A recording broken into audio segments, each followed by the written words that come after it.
Hi everyone, and welcome to ACCA P4, the Q&A session. Okay, for this 30 minutes, I would have to be with you. The objective is to answer any specific questions that you have in relation to whatever we've done so far. So if I have to refresh your mind on what we've done investment appraisals basic, we've done MPV, internal rate of return, modified internal rate of return, duration. We went through inflation, capital allowance being claimed in advance, capital allowance claimed in arrears. We've also gone through free cash flows, and in calculating free cash flows, we said that is what we will need mainly for calculating the value of a company. And that can be done as the present value of the free cash flow discounted using the WACC. And when I get that PV is equals to the corporate value, that corporate value is made up of value of equity and value of debt. So if I want the value of equity, I would have to deduct the value of debt out of it. And then when I get the value of equity, there's another way I can calculate the value of equity using the free cash flows to equity method. Okay, we also did cost of capital, and then we are able to do up to the project specific cost of capital. So for now, I am going to invite you to bring whatever questions that you have. Okay, so anybody having any question, you can bring it up and then we will discuss. Otherwise, I am going to pick something that I think is a bit technical that most of you might not be able to actually appreciate it straightforward, and I'll keep on discussing until anybody has got a specific question to ask me. Okay, whatever I have taught so far, the area I think is new to most of you is in relation to calculating the cost of capital using the principles of Modigliani and Miller. Okay, Modigliani and Miller and their capital structure theory.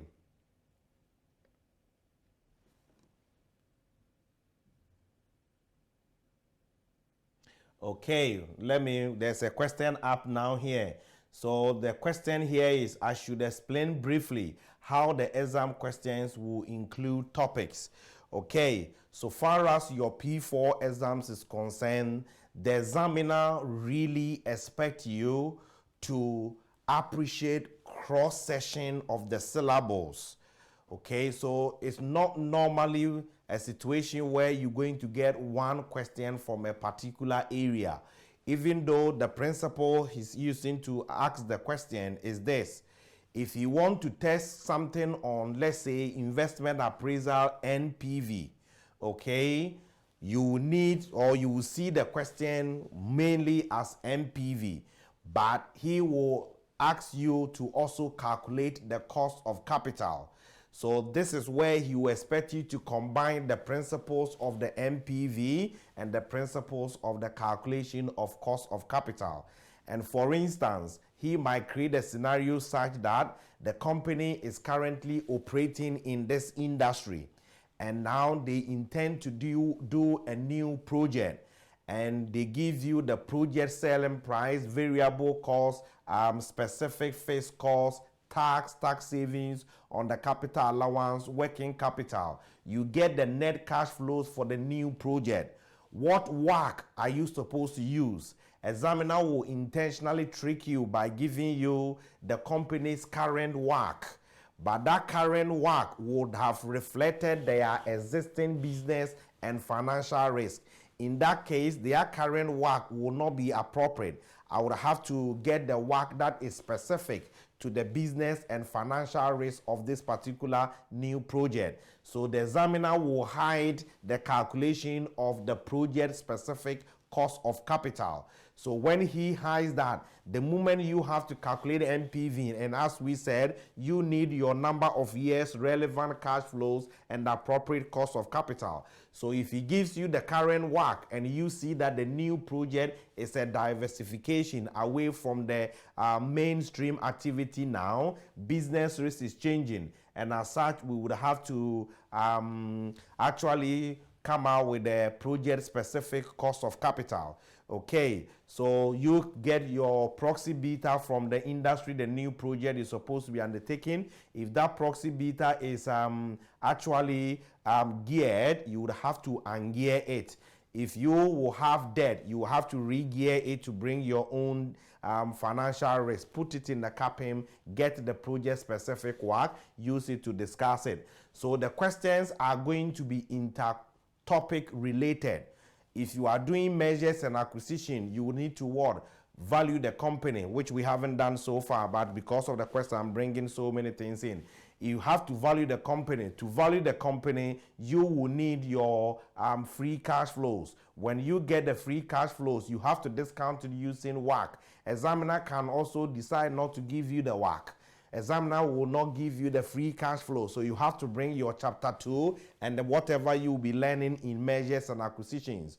Okay, sometimes when we are doing investment appraisal and it's international investment appraisals, exchange rate will come in. When exchange rate come in, we have to determine the exchange rate. Sometimes the examiner will link exchange rate risk, which is going to be with the swapping.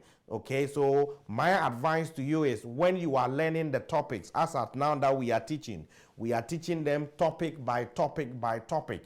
But together, when you are learning, ask yourself, how does these topics interrelate to each other? And then you'll be able to establish that relationship. And that is what the examiner will use to set the question. But every question, the focal point will be on a particular topic area. Let's say investment appraisals or measures and acquisition or hedging. But definitely, he is going to bring the application of other topics in order to form the whole question. Another question has also come up. What are advantage of protectionism? Okay, advantage of protectionism. First, you need to ask yourself, as I normally explain to students, when you ask me a question and I would have to answer it, I don't just go straight and I answer that. That's my style in even answering questions in the exam room. Okay, when you ask me a question, I lead myself. So if you ask me what are the advantages or disadvantages of protectionism, my first question to myself will be, especially if the student doesn't know straightforward, your first question to yourself is, what is that protectionism? Protectionism occurs where companies in an attempt to protect their local industries, countries in an attempt to protect their local industries, they will block other foreign investment or other foreign companies in establishing their business in there, or other companies or foreign companies exporting their product into that particular country. So when you are using protectionism, your country doesn't open up for foreign goods to come into your country. It has good sides and it has bad side. One of the good sides is that if you are protecting your local industry for which no other foreign goods are coming in there, it creates what? Employment for that particular country, because you are actually manufacturing everything in there. It's got this and that. Employment has got this and that. Because if you don't protect, one problem is that your local companies will not be able to compete with advanced companies in other countries, because they might be producing for a very long time and they are enjoying economies of scale. So their cost for producing one unit is going to be less than the cost that your local industry or your local companies will be able to produce, and as such they can't compete. So when you bring in those foreign goods, it will be cheaper than those produced in your country, and as such your local industry is going to be dead, and employment of course is going to be a problem. Okay, and then also when you protect that particular industry or particular companies, or you protect your country, it avoid dumping unnecessarily product into your country. If you go to most developing countries, you see most cases a second-hand product that goes in there, second-hand cars, second-hand computers and all that. So when you open, that your country will be a dumping place, because some developed countries, they might have so many and they want to have new product. The moment new product comes in, old products are supposed to be what? Dumped. Where should they dump them? Dumping them in a developing country, developed country, is especially expensive. So one easy way is that, okay, let's go and sell it cheap in the developing country. They will be able to make money, and that will also be sort of a trash for them to be putting their the dumped or the unnecessary product. So that can also protect you bringing in inferior or dumped product. The other side of it is that when you open up, it creates competition, and competition actually leads to increased efficiency, because the home country product are produced locally using maybe local resources. If foreigners are supposed to come in to compete with them, they would have to get a way of reducing costs. One way of reducing costs is to improve efficient use of resources. So because there's competition, there could be that efficient utilization of resources, and as such, the raw materials or resources of the country can be used effectively or efficiently in order to achieve maximization out of those particular efficiency. If you open, it might also create jobs, because maybe that foreign companies now they wouldn't produce in their country and they want to export it. They might establish a foreign subsidiary in that particular country. When they stay in that country, of course, they will employ local labor, and labor, of course, employment is also going to increase. So there are so many benefits. That's why I keep telling students, what you have to do is when they ask you a question and you are not able to have the answer straightforward, step back and then deduce and bring yourself to the level. What is that thing? Protectionism is me protecting my local industry by preventing foreign companies to come into my country. If I should do that, how will I benefit and how will I get problems? This is the argument. So is there any other questions that we can actually? Okay, dumping, as you said, dumping, please explain. Dumping means that the second-hand product or product which are just about to be treated as obsolete because they don't need it in country A, and you have opened up, they can bring all of them down there to you, and then you would have to sort out with how you would dispose of them. Okay, if you have been listening to news and foreign trend, okay, some of these things are coming up that developed countries, when they get the product, some of them send it to the developing countries, and then it becomes a place that they have to dispose of them. And then you go to all the places in their seas, on the land, and then landfill, and they use some of these chemicals or some of these products and then use it to fill those in the developing countries. So it becomes a dumping place for obsolete product. Okay, if you go down there, you see very old computers and all that. Second-hand product normally goes down there, and as such, this is a way of actually disposing of that particular waste product. Okay, any other question? Any other question? Okay, any other question? Right, if there's no other question, then let me bring you to the Miller and Modigliani, because most of you haven't met them before. And my whole problem is, how will you be able to see Miller and Modigliani in the room? To see Miller and Modigliani in the exam room, the question created should be giving you movement of gearing here and there. Am I geared and I want ungeared? Or am I ungeared and I want geared? The moment you read the question and you see that your business risk is going to change, your financial risk is going to change, then to calculate the cost of capital before and cost of capital after, Miller and Modigliani is calling you.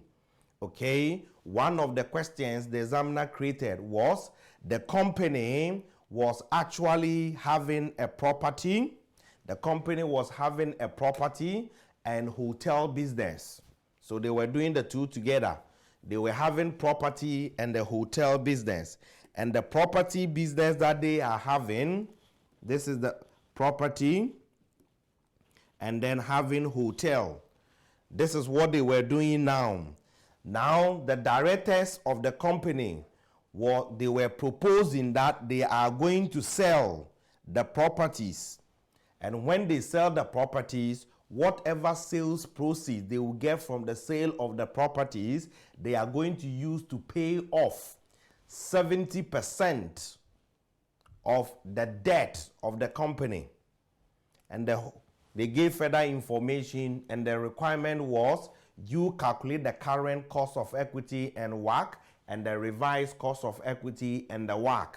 Okay, most people couldn't see what the examiner was trying to imply, because as I told you in the lecture, the examiner is not going to mention Miller and Modigliani. If you are doing properties and then hotels and you want to sell the properties, if you sell the properties, whatever monies you use to pay 70% of the company's debt, it means if you pay the 70% of the company's debt, your debt equity ratio before is not going to be the same as your debt equity ratio after. Therefore, financial risk has changed. Miller and Modigliani is calling you. Secondly, my business risk has also changed, because my company was doing this too. So my company business risk would have been business risk from the properties and business risk from the hotels. Therefore, if the property business is disposed of, my new company will not have the properties. They will now have only what? The hotels. So if you tell me to calculate the WACC here and the WACC here, my simple common sense is my WACC here will now reflect my business risk and my financial risk. And my business risk here will be made up of business risk of the properties and business risk of the hotel. And my financial risk will reflect my current debt equity ratio. This is how I would have to use to calculate my WACC. So if you give me a cost of equity, or you give me beta, if you give me cost of equity, examiner is pushing you towards the prepositions we learned. And once I need cost of equity revised, I would have to be thinking of what? The preposition to. If you give me beta, then it's moving me towards geared and ungeared betas. So whether you use the preposition approach or the geared and ungeared betas approach depends on what the question had given to you. So if you give me the beta, equity beta of this company, let's say equity beta of this company is 1.8. Because this company is having debt, its equity beta measures both business and financial risk, and as such it is geared. So if I want my current cost of equity, I can pick the current equity beta, put it in the capping formula, that will give me the current cost of equity, and I will calculate the current cost of debt. When I get the current cost of debt, I put the cost of equity, cost of debt, market value of equity, and market value of debt, and I weight them together. That will give me my current WACC.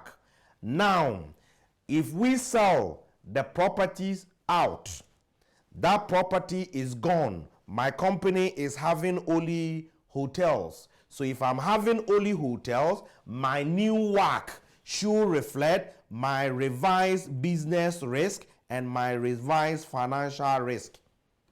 So what will be my revised financial risk? My revised financial risk will be my new debt equity proportion. And the question told you, you are paying 70% of the debt.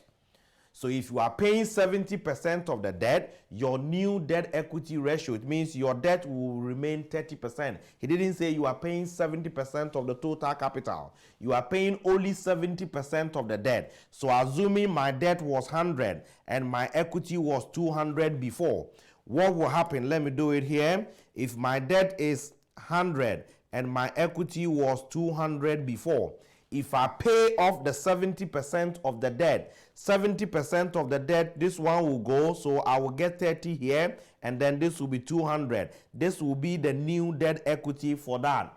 Okay, a question is coming. Let me see.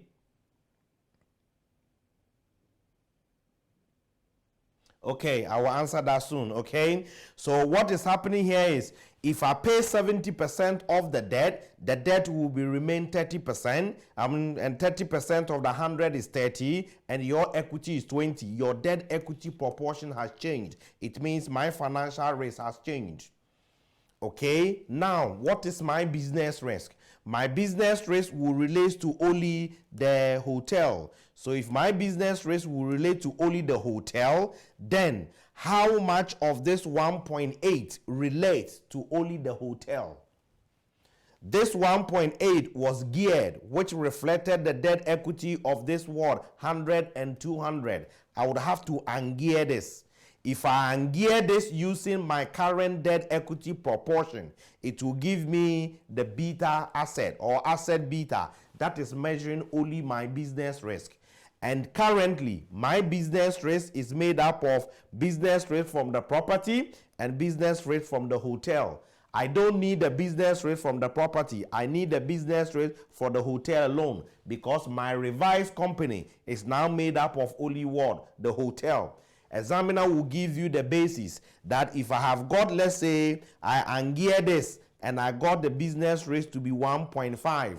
This 1.5 is measuring the business risk in the property and the hotel. How much of the business risk of the 1.5 relates to the property?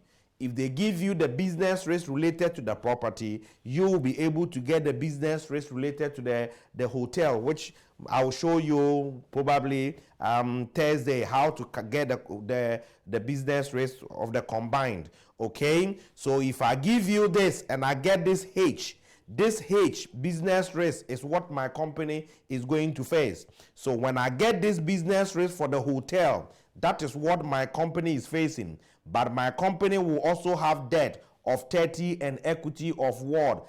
200. I need to re-gear and then put it in the capping before I'll be able to calculate the WACC. Questions have come up.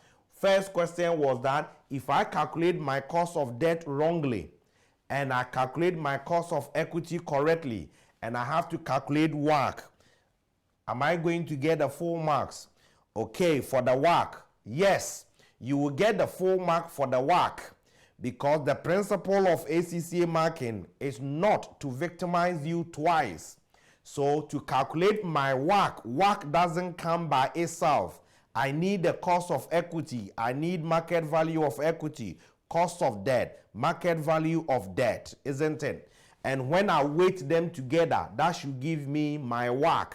So if I calculate my cost of equity correctly, I calculate market value correctly, they don't mark the WACC. There's a mark for this, there's a mark for that, there's a mark for that, there's a mark for that.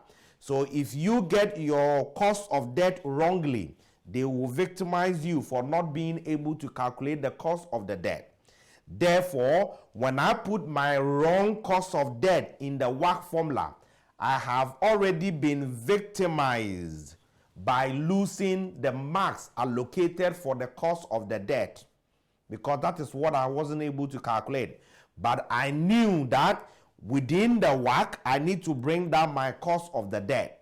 Therefore, my wrong cost of the debt, if I put it in the WACC formula and I calculate the WACC, whatever marks is allocated to the WACC, I have to get it for free of charge, even though I got my cost of debt wrong. This is what I tell students, that when you go to P4 exams, some of these things I will handle them when we're doing the revision, and then I pick the questions. You will see how I'll do it. You are not expected to get everything right. And some of you, whilst you are calculating something, you want to get it right. So you tempt it one, it doesn't work, and you waste all the time on it. How many marks will that particular give to you? No way.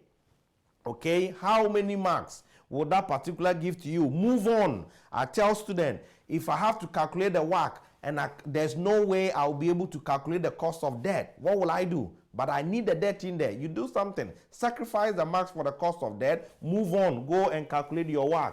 And then you get the full marks in there. Okay. I'm confused by the cost of equity formula where D0 is equal to current dividend and the Answer. Okay, yes, I think I saw your email this morning. Okay, but I was lecturing this morning. That's why I couldn't come back because I wanted to come back this evening. It's good that you had actually asked that. Yes, when you are using dividend valuation, according to the dividend valuation, the value of the company is the present value of the future dividend. So when I say P0 is equals to D0, 1 plus the growth rate divided by the cost of equity minus the growth rate. Okay, this is my present value of the future dividend. It is out of this formula that they calculated the cost of equity. Or you could have said P0 is D divided by the cost of equity if the dividend is constant. So if the dividend is constant, my cost of equity should be D divided by P0. And that is why we said this P0 should be always X. Okay, now be with me and the difference. The difference is that this market price we're saying is the X, is the present value of the future dividend.